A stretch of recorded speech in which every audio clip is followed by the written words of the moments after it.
તો બારડોલીનો હરિપુરા કોઝવે પણ પાણીમાં ગરકાવ થઈ ગયો છે। ઉકાઈ ડેમમાંથી પાણી છોડાતા કોઝવે પાણીમાં ગરકાવ થઈ ગયો। ઉકાઈ ડેમમાંથી પાણી નદીમાં છોડવામાં આવ્યું અને નદીમાં પાણી છોડાતા હરિપુરા કોઝવે પાણીમાં ગરકાવ થઈ ગયો। કોઝવે પાણીમાં ગરકાવ થતા 10થી વધુ ગામ સંપર્ક વિહોણા થઈ ગયા છે। ઊન, ગોદાવાદી, ખંજરોલી ગામો સંપર્ક વિહોણા તો પીપરિયા, કોસાડટી, પૂના સહિતના ગામો પણ સંપર્ક વિહોણા થયા છે।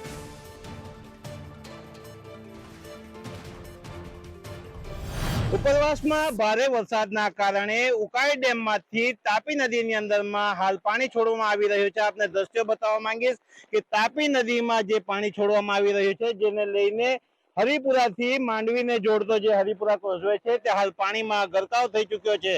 ખાસ કરીને જે રીતે હરિપુરા કોઝવે જે છે આજે સતત ત્રીજા દિવસે પાણીમાં ગરકાવ છે, જેને લઈને લોકો જે છે તે હાલ મુશ્કેલીનો સામનો ભોગવી રહ્યા છે।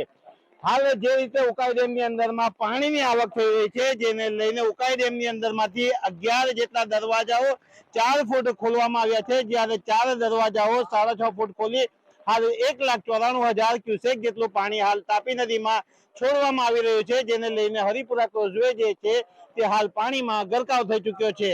સમેપાર જવા માટે 20 થી 22 ગામો 20 થી 22 કિલોમીટરનો ચક્રાવો પડે છે અને શાળા કોલેજ ધંધા પર જવાની ખૂબ જ તકલીફ છે। અમારે ખેતર જવું હોય તો સતત જવાતું નથી હમણાં, ને પુલનું કામ ચાલી રહ્યું છે, તમે જોઈ રહ્યો છો, ને ઝડપથી કામ પતે તો મુશ્કેલી અમારે દૂર થાય।